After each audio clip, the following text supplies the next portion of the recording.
Two little angels, Jessica and Rebecca Campbell, aged 8 and 9, and their grandmother, Barbara Cheadle, died in March last year when a semi-trailer crossed to the wrong side of the Pacific Highway at Bulahdelah and ploughed into their small sedan. Moments earlier, the truck had slammed into the back of a stationary four-wheel drive, waiting to turn across the highway, starting the deadly chain of events. Today, the family came together for answers. The whole purpose of the inquest was to I guess get some real facts and not so much closure at this point, but get the facts out there so that we can head towards closure, I guess. Charged with negligent driving occasioning death, 67-year-old truck driver Jimmy Morabito had told police he didn't see the stopped vehicle in front of him because his windscreen shattered moments before the crash. The coroner was told by police today that that scenario was highly unlikely. We did receive an apology from his son. We would have liked it from him, obviously. The speed limit near the accident site has been lowered from 100 kilometres an hour to 80, and the state government is spending $1 million to fix the black spot. The Department of Public Prosecutions will now look at further charges against the driver while the families try to move on with their lives. I was wondering if they were there, actually. Trying to keep us strong.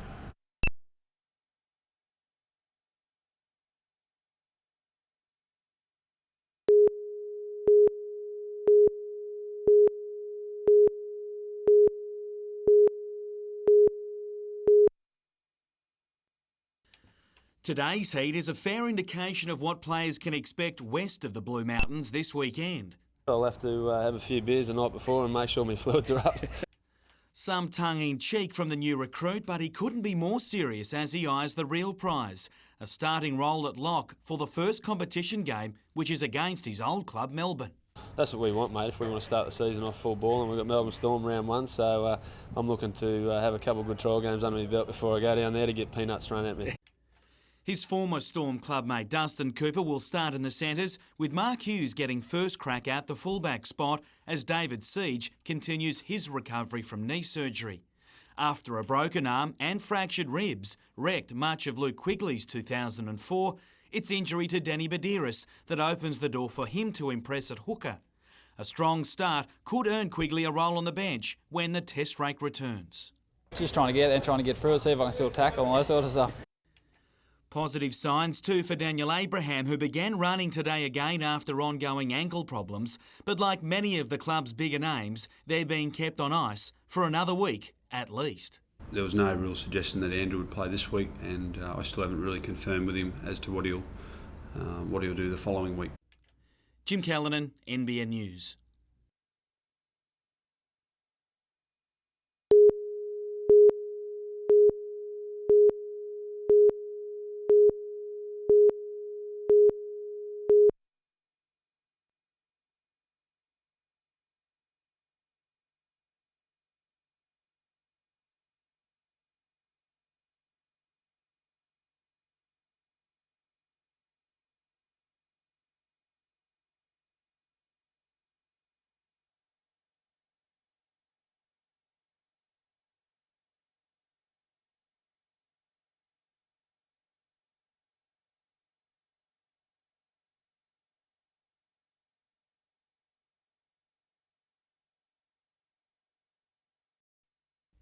Since 1936, surf house has become firmly entrenched in the Merewether Beach identity, but the landmark could soon be a distant memory.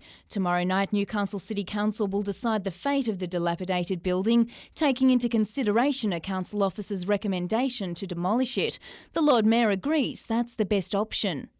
Every opportunity has been explored to try and save this building. It's not capable of being saved without a lot of money being spent for no financial return. And you've got to question whether that's the best way to spend public money. Surf House was closed in the mid-90s and since then has continued to deteriorate, becoming a blot on Newcastle's coastline.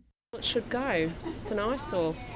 And there's a sense of déjà vu for Newcastle City Council. It agreed to demolish Surf House back in February 2003, but the then State Planning Minister Andrew Refshaugi overturned the decision.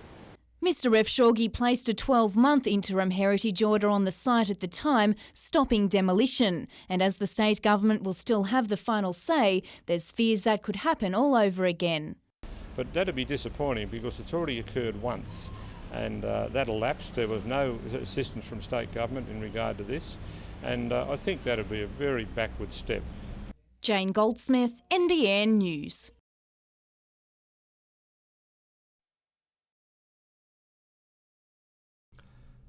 Round 1 of the Roxy Pro and the Snapper Superbank produced clean 1 metre waves for the start of the contest.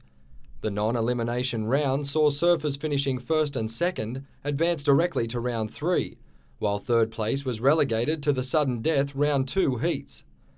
The first heat of the day produced one of several high-profile upsets. Defending champion Jacqueline Silva of Brazil, beaten by the narrowest of margins by Hawaii's Megan Abubo and the Central Coast's Rebecca Woods. World Tour newcomer Woods, advancing after a high-scoring last wave, saw her jump from third to second in the dying minutes. Six-time world champion Lane Beachley gave warning of her determination to reclaim the world crown, totally dominating her heat. But the most dramatic upset of the day belonged to 17-year-old Stephanie Gilmore from Kingscliff. The wildcard surfer defeated reigning world champion Sofia Milanovic, who was penalised half her score for a drop-in infringement. This afternoon, Milanovic was in trouble of dropping out of the contest altogether and needed this 7-point ride in the last minute of the round 2 heat to seal second place and advance to the next round.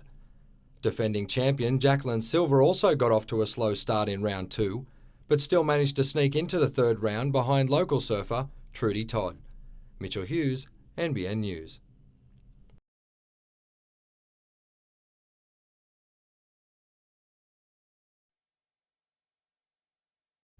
This group of students from the University of Newcastle took up work with EJE architects to help with their studies. They never imagined an involvement in projects like the Breakfast Point development at Parramatta would one day lead them to a meeting of royal proportions. Prince Charles himself has a development over in London, and it's about new urbanism, and that's the whole idea of him coming to visit Breakfast Point. New urbanism is a principle of architecture in which the Prince has a particular interest. It's been implemented in Breakfast Point, so Charles cruised to check out the development today. It sees a different approach to current automobile-oriented planning and development. It's all about pedestrian-friendly spaces and then giving people a place to go which isn't dominated by cars. Now, what would be the first question you'd ask Prince Charles if you had the chance to meet him? It's unlikely to be this, unless, of course, you're an architect. We'd all enjoy getting his opinion about the development and what he thinks how it's going compared to other developments overseas. Jessica Phyllis, NBN News.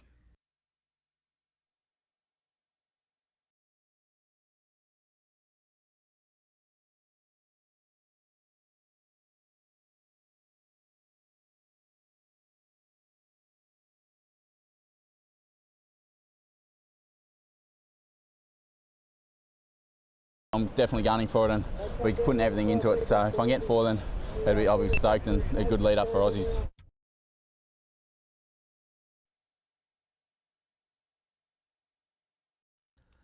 When electors of the Upper Hunter Shire finally got the chance to exercise their democratic right, they headed for the polling booths in numbers. From Aberdeen to Murrurundi, Moonam Flat to Cassilis, almost 7,700 of the over 9,200 residents on the electoral roll voted. Enthusiasm matched by those who want to represent their community on the new council, formed from last year's Shire amalgamations. The democratic process has to get back in place, and the sooner that happens, the better.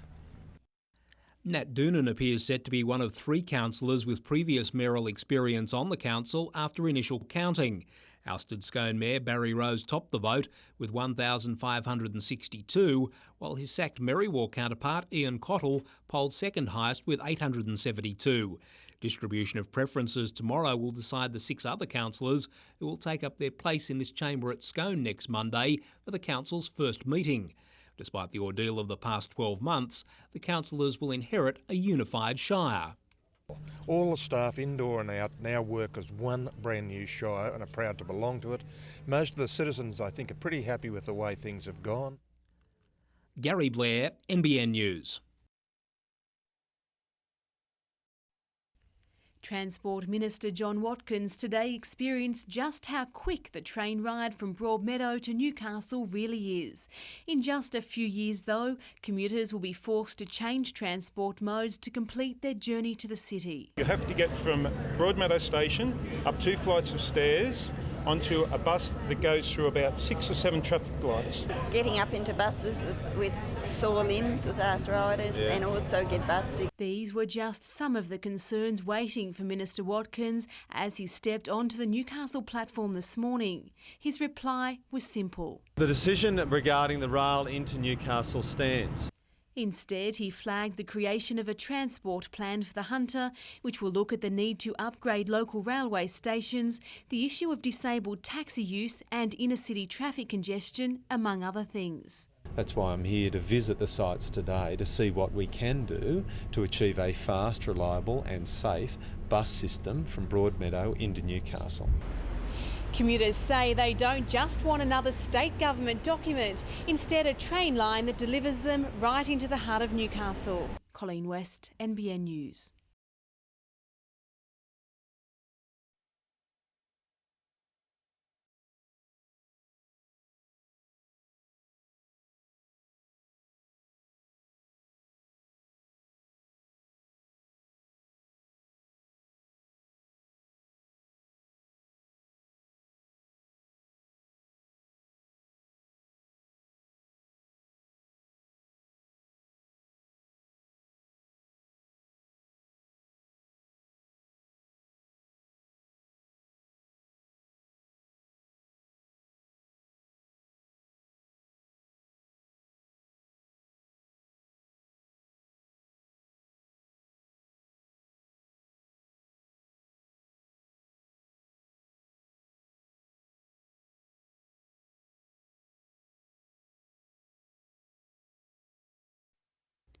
Currumbong's horse-loving Carol Hukin has had just a short career as a bush poet, but it's been a jam-packed one.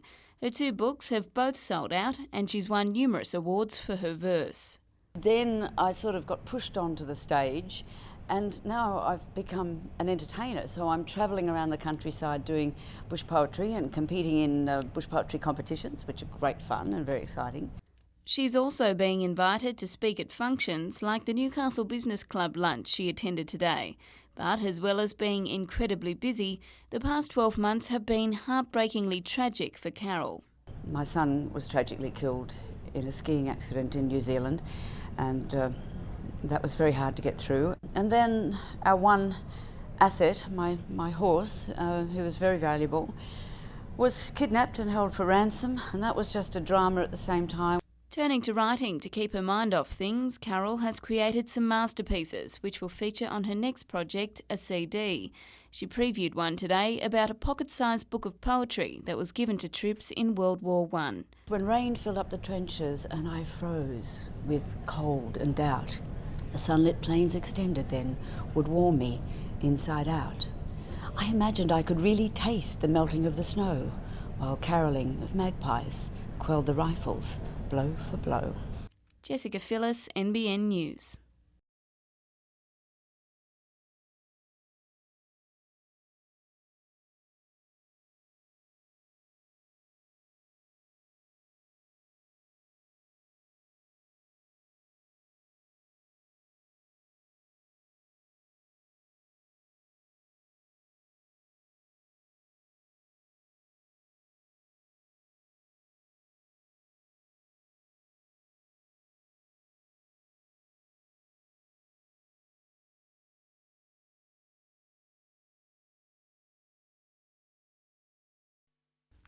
Suburban Newcastle in early February 1990. Floodwater gets too close for comfort at one school, residents are anxious homes will be inundated and roads become watercourses. It's one of 2 floods to affect Newcastle within the past 20 years, forming the basis of a computer model to better predict flood impacts in the area from Carrington to Adamstown and Lambton. We've been given to understand that this flood model is one of the most complex that's built in Australia to date. The model takes into account the combined effect of flood flows from Throsby Creek, Cottage Creek and the CBD catchments. It's estimated 18,000 of the 24,000 properties in the study area could be affected by floods, but Council now needs to draw on the memory of residents to verify the actual impacts of April 1988 and February 1990. And we already have some good information from the community, and our surveyors have been out and taken levels of how high those floods came. And so those people can come and see how close the model is comparing with the information they've given. Residents can share their stories at Energy Australia Stadium on Thursday evening. The computer model is expected to be completed next year. Gary Blair, NBN News.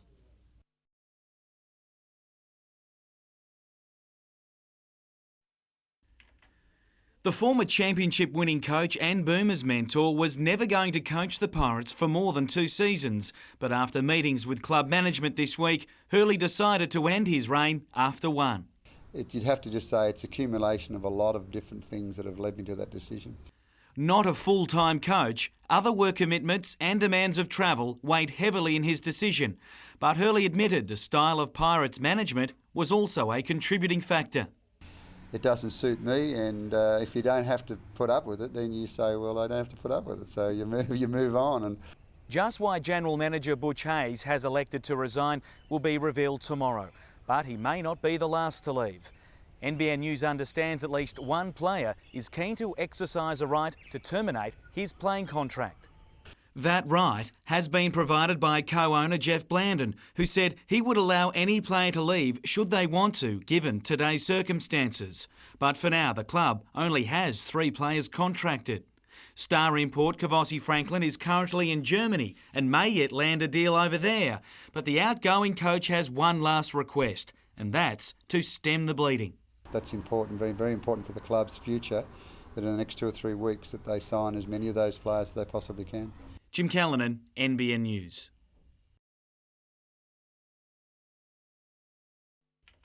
Having just returned from 3 years playing Super League in England, Craig Smith was settling into life as a Fruto and playing local league on the South Coast. That all changed late last week as interest came from both Parramatta and Newcastle, the Surf City winning out. But the big question mark at the end of the day was could I do it and was I prepared to do it? I think I can do it. And the only real way to find out is to give it a go.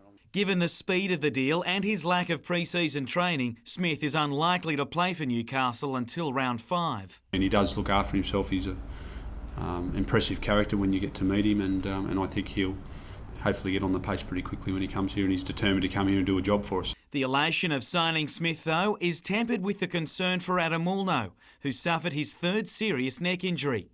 The prop to see a specialist on Friday. I think there's some real concerns for Adam, given what he's been through. His injury and that to fullback Mark Hughes has contributed to a major reshuffle of the side to play the Raiders on Saturday.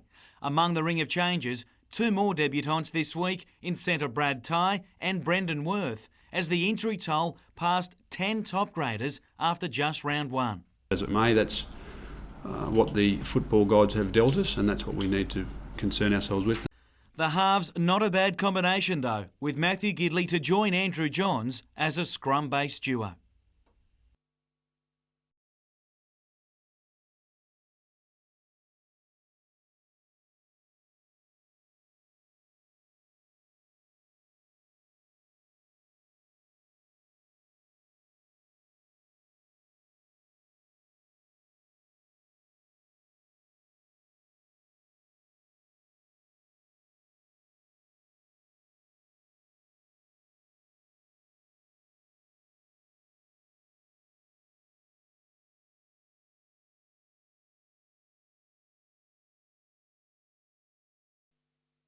Residential rates in Port Stephens will increase by around $10 to $714 next financial year.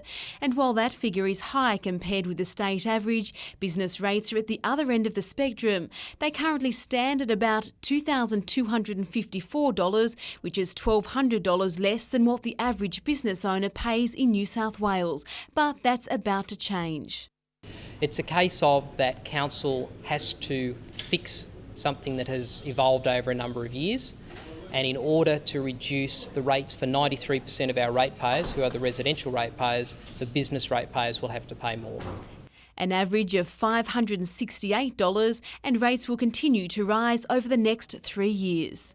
Some of the borderline surviving businesses, it just could be enough to, might be the death knell. Well, at the end of the day, the people that shop and do business with us and other associated places are the ones paying for that. There's a small win for the region's farmland owners who'll have their rate bills slashed, while ratepayers will pay more for improved waste services.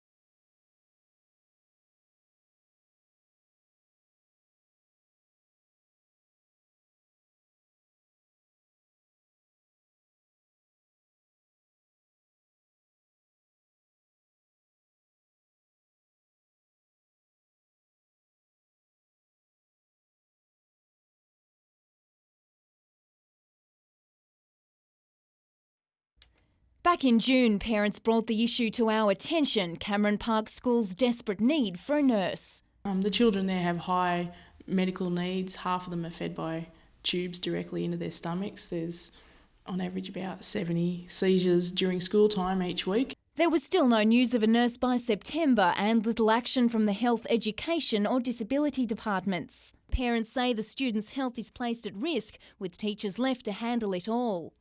I feel sorry for them because they're not qualified and they're not even allowed to do anything.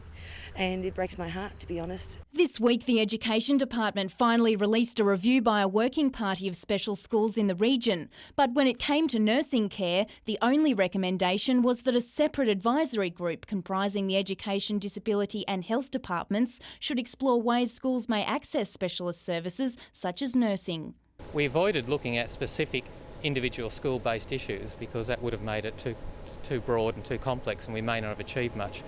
We set out more the question to ask was not whether there's a nurse needed, but what are the needs of the students. That's left parents back at square one, waiting for yet another committee's findings. It's really disgusting. I mean, it's a bunch of bureaucrats racing, chasing each other round and round in circles. The children are the ones that are suffering once again.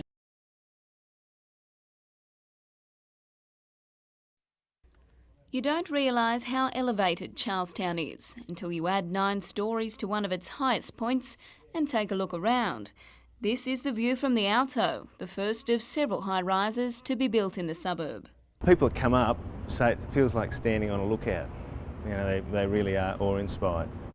A lookout isn't a bad description because almost all of the region's draw cards can be spotted. There's Nelson Bay, boats waiting to go into the harbour, Blacksmiths Beach, Lake Macquarie and Mount Sugarloaf, and beyond those chimneys at Lake Munmora is the Hawkesbury. The Alto can be spotted from almost anywhere in Newcastle, and with several other high-rises planned for neighbouring sites and the expansion of Charlestown Square, the face of the suburb is certainly changing. 4 or 5 buildings that we can see popping up on the skyline just from here, so it's going to be a very different landscape in a few years' time. Jessica Phyllis, NBN News.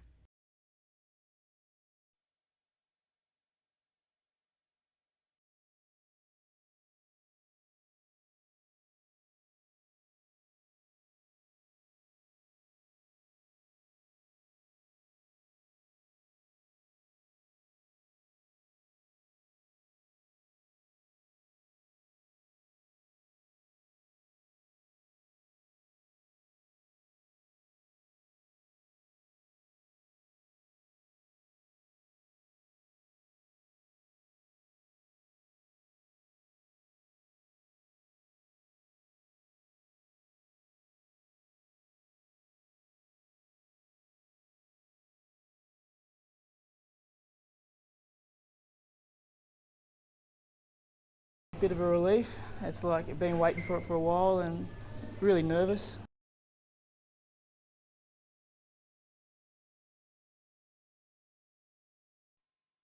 The children of the 1997 NBN Telethon inspired an overwhelming show of community generosity.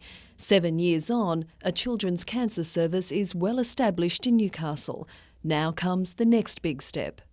The aim is to remove the disease entirely, and by understanding the disease, I think we have a very good basis for beginning on this road. Professor Rodney Scott is a senior researcher with the Hunter Medical Research Institute. A professor of genetics, he'll apply that knowledge to his new role as NBN Telethon Children's Cancer Research Fellow. We'll be able to identify children at risk by investigating their genetic profile. Professor Scott's position is funded by Hunter New England Health and Newcastle University, allowing for telethon money to be channelled into building research capacity and projects. It will improve a whole range of research into children's diseases because Professor Scott will act as a mentor for other researchers. And it's hoped that will translate into better care and fresh hope for young patients. It's really important that not only we attend to their clinical needs and their therapy needs, and we support them in making sure that we care for them and their families, but we've got to keep our eye on the long term.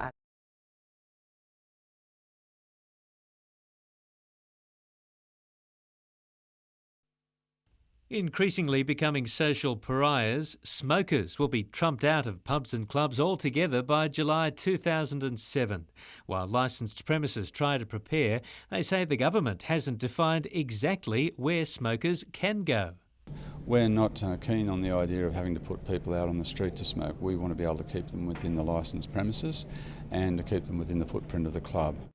Club managers gathered today to discuss the ban, which will see smoking confined to 50% of the internal areas of clubs and pubs from July this year, 25% of the total indoor area by next year, and lighting up indoors banned completely in 2007. It sounds a long while, but 2 years goes fairly quickly, and we need to, in lots of cases, put in DAs, building applications, BAs I should say, and get these areas under construction, because in lots of cases they don't exist at the moment, and we'll have to build them. Clubs say the ban combined with the pokey tax will hit hard. We fear that the combined effects will impact very severely on many clubs, including the big ones. Paul Lobb, NBN News.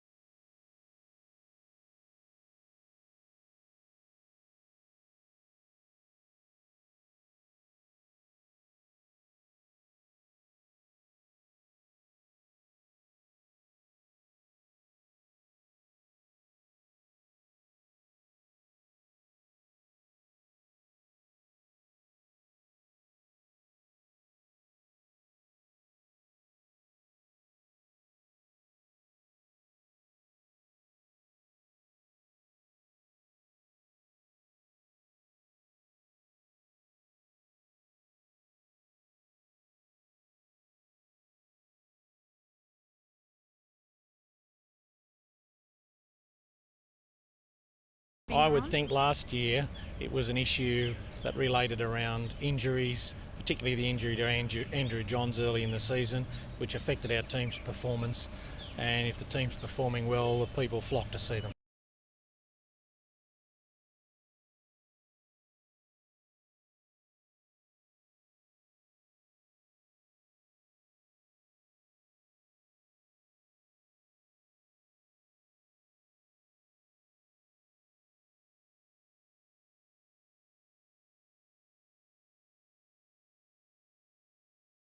It's one of the lowest forms of human behaviour, stealing from an organisation which has provided food and shelter to needy Novocastrians for 65 years. This is the spot inside the head office where the heavy safe was ripped from its foundations and stolen yesterday. Inside, $2,300 in cash. It's just unbelievable, really, just the people that would do something like this, especially as you can see around town, the sort of work that we do and the amount of services we do provide. Yeah, it's terrible. It's their second break-in in just over 3 months, all up $4,000 taken from the charity. That money would have been used to support homeless people, youth and the less fortunate, providing food, shelter, clothing and counselling. And while $2,300 may not sound like a massive heist to some, for the Newcastle City Mission it's a major blow. Yeah, $50 feeds a person 25 meals. Or accommodation, we can put a family up for 2 weeks for $100. So quite significant, when you put it in those terms. Jane Goldsmith, NBN News.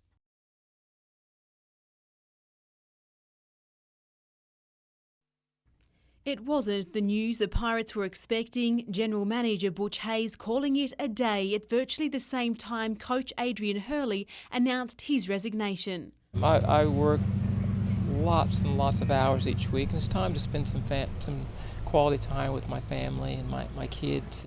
Butch says there was no pressure to resign, instead the realisation that his family has missed out on too much because of work commitments. He says he's achieved his goals of helping the Pirates go from just a name to a team that's made the playoffs, and he'll stay with the club until a replacement is found. Meanwhile, it's been confirmed that all player contracts will be honoured and negotiations are underway with 3 potential buyers.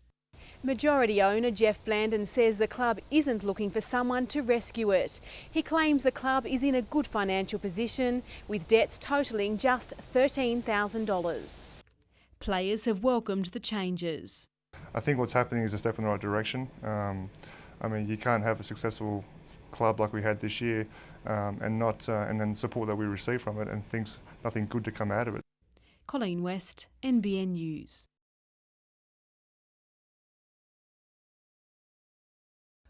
The attendance at today's Stop Work meeting starkly highlighted why police believe they need death and disability benefits cover, and the local officers didn't have to look far within their own ranks to discover current arrangements are unsatisfactory. Senior Constables Dale Woods and Jenny Walton are still recovering from injuries when they were attacked at Taro 5 years ago. I think if we're willing to go out there and put our lives at risk, at least we could be protected. After 17 years and 5 police ministers, the police union wants action. We've had it on the table, it's been refined, everyone's looked at it. It's about time that the government committed to it and looked after police. Hunter officers unanimously voted for industrial action if there's no deal by the end of the month, a campaign which could include a ban on fines and paperwork. Even though the police minister was in Newcastle today, Carl Scully wasn't making promises. I understand that, but I'm not in a position to say, OK, in 2 weeks' time the deadline's over, here's a deal. Gary Blair, NBN News.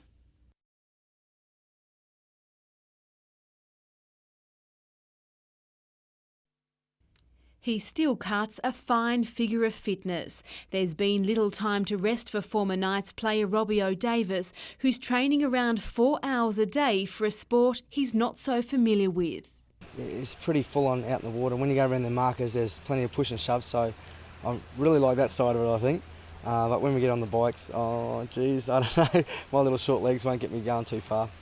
He'll join an estimated 1,000 competitors in one of 3 races on Sunday. The more serious athletes embarking on a 500-metre swim, 20-kilometre ride and 5Ks on foot. I just got to thank myself lucky that after 27 years of a contact sport, my body still can do this sort of thing, I suppose, yeah. 8-time winner of the Spark Helmore NBN Triathlon, Redhead's Boyd Conrick will face an elite field, including local competitor Joel Cook and Paul Matthews from Queensland, while Australian junior champion Melanie Sexton from Maitland can expect a quality field in the open women's event. Entries close Saturday afternoon. Colleen West, NBN News.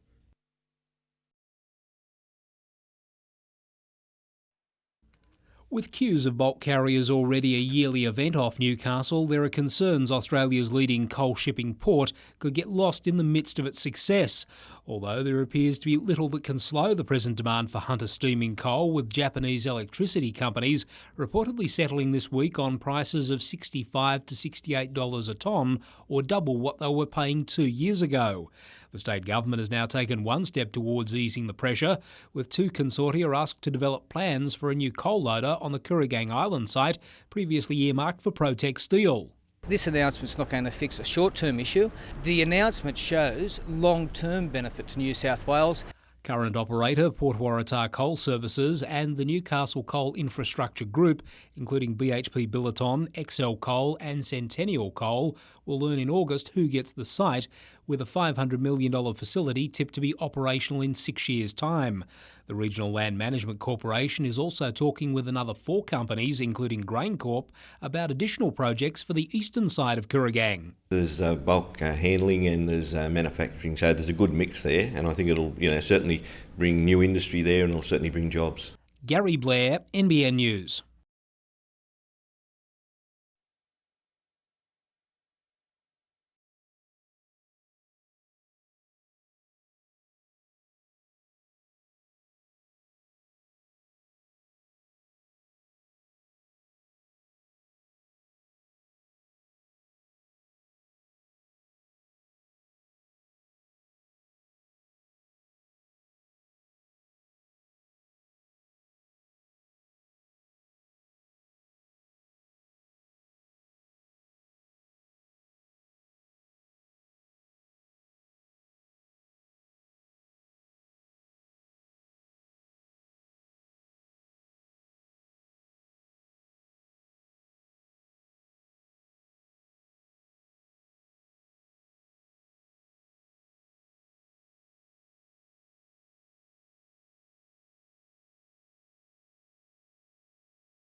"6 months in the making, the Rann Mine Safety Review is no lightweight." It's fairly heavy, but I think extremely relevant. The former Premier headed an independent panel which has examined mining safety standards, the report commissioned after the deaths of 2 Hunter Valley miners last year. There is no reason for people to go to work and not return home from work. Mr Rann says the panel's investigations have highlighted a need for more sensible relationships in the industry to help keep workers safe. And we've urged in this report that more trust be developed between the companies and the unions. The government has also been given some homework, a series of recommendations, the chief one concerning the Mines Safety Advisory Council. We've recommended that it be reconstituted to be presided over by a person of eminence in the community. The report isn't yet available to the public. The state government says it'll examine the recommendations over coming weeks.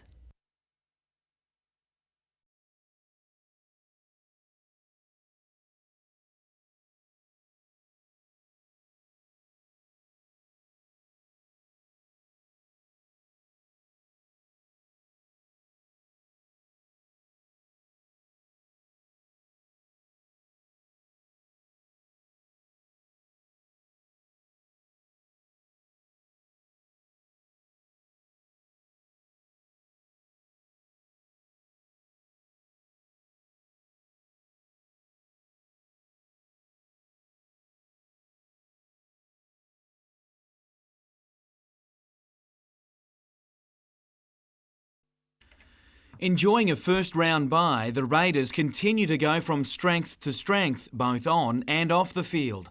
With a full roster of fit players from which to select, coach Matthew Elliott had headaches on who to leave out, and today the club announced the reported $1 million sponsorship deal. While that's in contrast to the fortunes of their opposition this weekend, the Raiders are still budgeting on a Knights team out to erase the pain of last weekend. You know, there's a guy there who's a fairly handy player who'll be, 1 week better off, for the experience of coming back from injuries. Elliott's healthy respect for Andrew Johns prompted his naming of David Howell on the wing, the tall timber, one of 5 new faces in the side. Yeah, Johnsy always likes to kick to the corners and put them nice and high, and I'm just happy that Matty's confident in me and can see that I'm good under the high ball. So. But it's the half combination that looks most interesting, with league veteran Jason Smith returning to the NRL to play 5/8 alongside fellow recruit Lincoln Witters. Lincoln and I feel we've got a good combination going, and waiting for Saturday should be fun.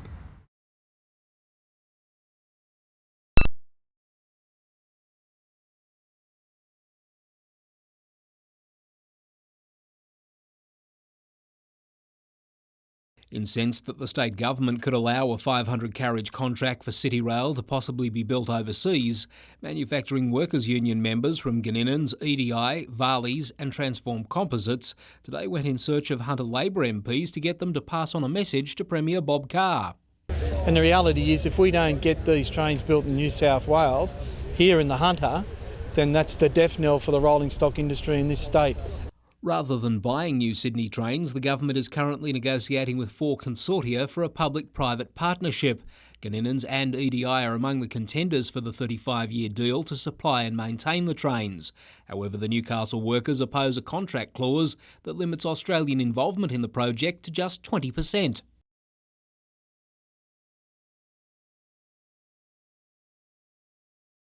And the MPs have been told if the Australian content clause isn't dropped, they will be at the 2007 state election. If local politicians are not going to stand up and be counted for jobs for their region and for industries in their region, then they don't deserve their seat in Parliament. Gary Blair, NBN News.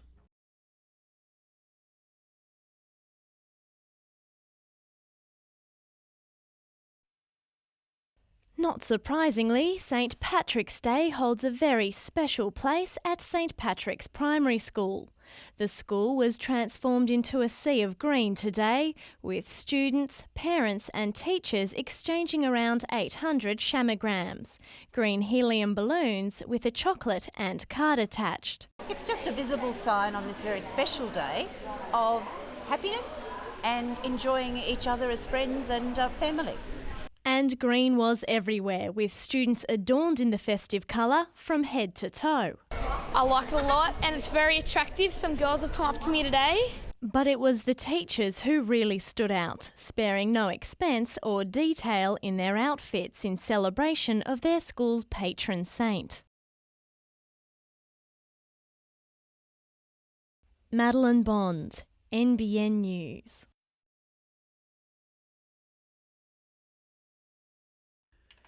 Any trainer would love to house this horseflesh in their stable. Proven sprinter Fastnet Rock and rising star of the track, Strata.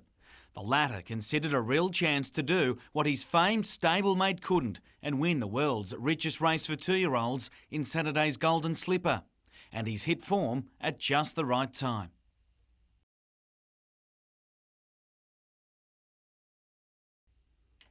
That track record time win and drawing barrier 6 makes his slipper preparation a near perfect fit. He's just as you like him, he's on the way up and he's lovely in himself and he's stayed good in himself, since he's run last Saturday. As for Fastnet Rock, the big colt with an even bigger price tag has only been home from Melbourne a day, but is likely to go around one more time in Sydney. Worth a cool $25 million, Waite and star filly Alingi conspired to beat him for the Triple Crown at the weekend in Flemington. But a match-up in Sydney is possible. But he's one of the big tough blokes, he's done very well and if he continues to do well into next week, we'll run him in the Saturday week in the TJ Smith. Then it'll be a spell before taking on Europe's best in England mid-year. Jim Callanan, NBN News.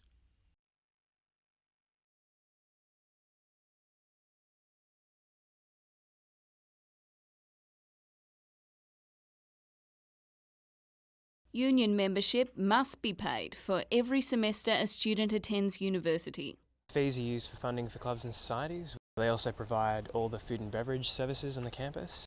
Even if students don't use any of those services, they pay the same as someone who uses all of them. At the University of New England, that's $370 a year. At Southern Cross Uni, it's almost $350 annually, while at Newcastle, union fees are $364.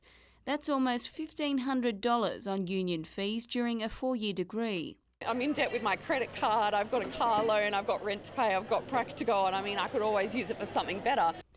Other students say they don't mind forking out for the fee. They'd rather do that than lose the facilities. If you make it voluntary, then no one will pay it, and then the facilities will go away, and then when we want to use them, we won't be able to. But some suggest a pay-per-use system would be fairer. If clubs are using the GSC, like sporting clubs, and we don't play a sport, I don't think we should have to pay for that. I use hardly any of the stuff. I use a few things, but I don't think it's fair to pay that much, and I don't really use that much. If passed through the Senate, voluntary student unionism would come into effect from January next year. Jessica Phyllis, NBN News.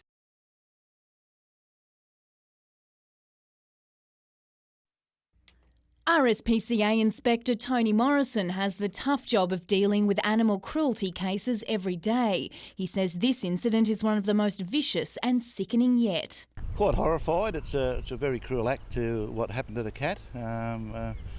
It should never have happened.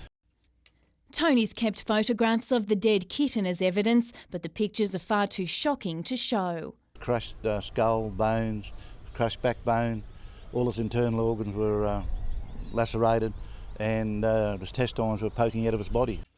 Several employees witnessed the attack in an ADI car park at Carrington yesterday. Well, the allegations are that a male person, about a 24-year-old male from the Central Coast, arrived at work. He was seen to walk between two sheds, kicking an object, and then is alleged to have run over it with a motor vehicle twice, backed over it and drove over it. RSPCA investigators are interviewing the man, a contractor working at ADI. An ADI spokesman today said that it was a matter for contract company Manpower to deal with, but did reveal that they'd requested the company remove the contractor involved from the ADI site. The attack follows yesterday's shock news that a teenager jailed for setting a kitten on fire had his sentence reduced to 100 hours community service. Aggravated cruelty can carry penalties of $22,000 or 2 years prison.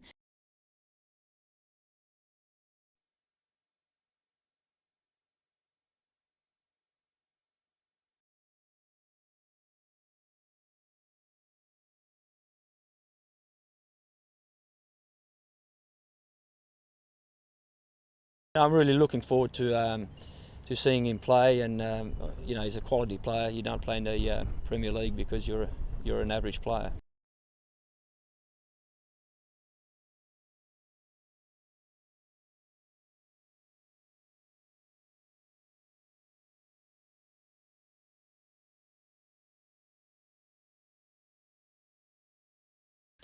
A little surprisingly, national track champion Joshua Ross wasn't the pre-event favourite. Given handicappers added some 7 metres to his successful 2003 starting mark, you could understand why. But after a blistering semi-final, it hardly seemed far enough. It wasn't just other runners the Athens Olympian had to beat in the final. History was against him too. Only one other, Madagascan Juan Louis Ravello Manatsoa, had won the famous race starting from scratch in the event's long lifetime, and that was 30 years ago. It was well before Ross was even born. But the 24-year-old Hunter Valley speedster took just a blink over 12 seconds to carve his name alongside the greats.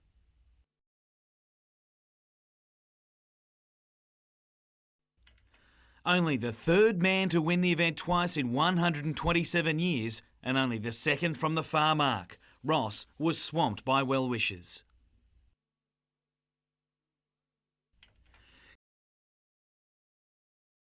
Glowing praise in a moment that was all emotion for the man himself. The $32,000 winner's cheque sure to help tonight's celebrations, both of which have been well earned. Jim Callanan, NBN News.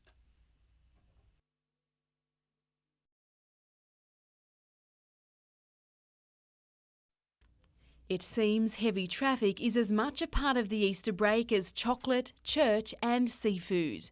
These are the conditions motorists have experienced on the Pacific Highway for many years, and today there was no escaping the headaches that come with crawling traffic, and lots of it. It was slow moving southbound between Hexham and Bulahdelah this afternoon, and for those whose cuppa isn't sitting on the bumper of the car in front, driver reviver stations provided a good place to de-stress. There's been little time to relax for police, carrying out almost 8,000 random breath tests since Thursday morning. Drink driving charges have more than doubled this year, while the number of speeding tickets issued has risen slightly. There is some good news though, with seatbelt offences down, and there have been no fatalities on Hunter roads. Although one motorcyclist unfortunately was killed at Mount Thorley, but that was on private property, and we'd just like to urge drivers to take their time coming home tonight, to obey the speed limits. Colleen West, NBN News.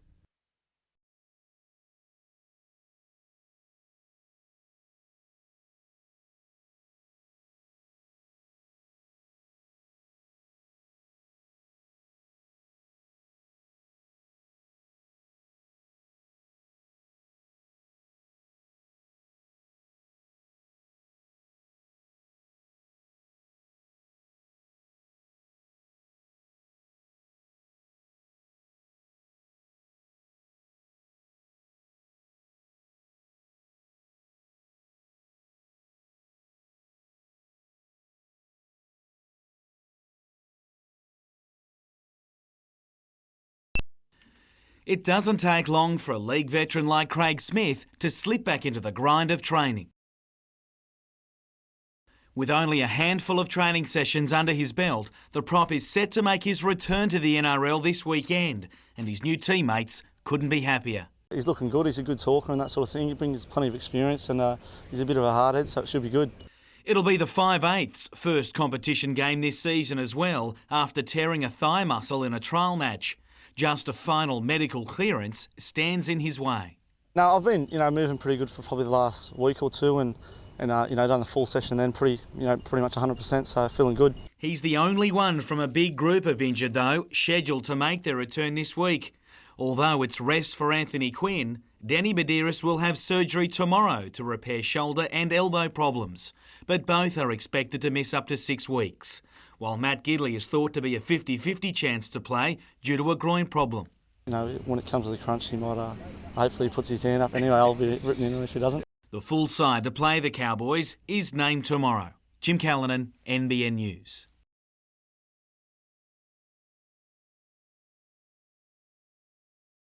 It was an unwelcome Easter Sunday surprise for Jasmine residents when a swarm of police officers blocked off Yale Close shortly after 10:30 a.m.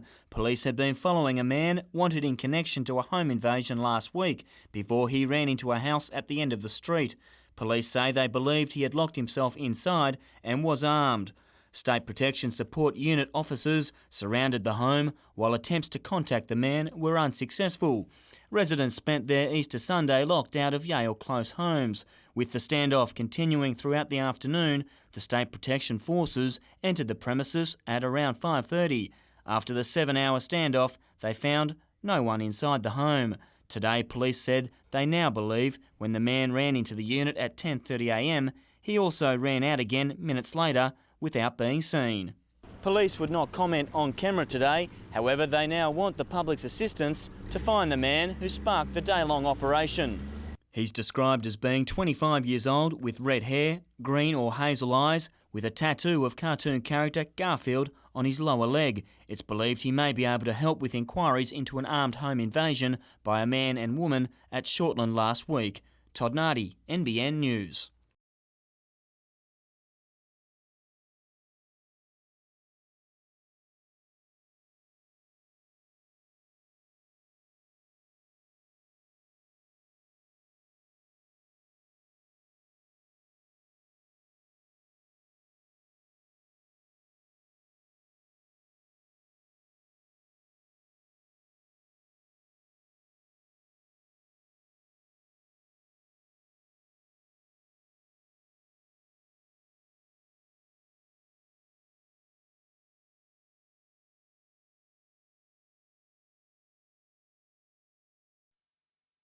14 days is how long private property owners will be given to remove all graffiti from their premises.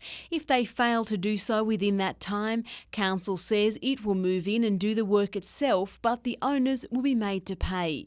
It's part of council's plan to get tough on graffiti gangs and clean up the city of Newcastle, which has been tagged and splattered with paint in recent months. I think it does have to be cleaned up because it looks horrible, but if people are going to be silly and do graffiti, they're going to come and do it regardless of if there's some there or if it's not. It will be another cost for some small business owners who say they're already facing increasing fees for outdoor dining. It just adds to small business and we just can't keep affording to pay out all the time. While council says it's the responsibility of businesses to keep their shops clean, it's feared the approach being taken may deter others from moving into the area. If you look around, there's a fair few empty shops, and again, that might be a bit of a put-off for the shop owners coming in. I think they have to find another alternative to come up with a solution for the whole community to work together. Colleen West, NBN News.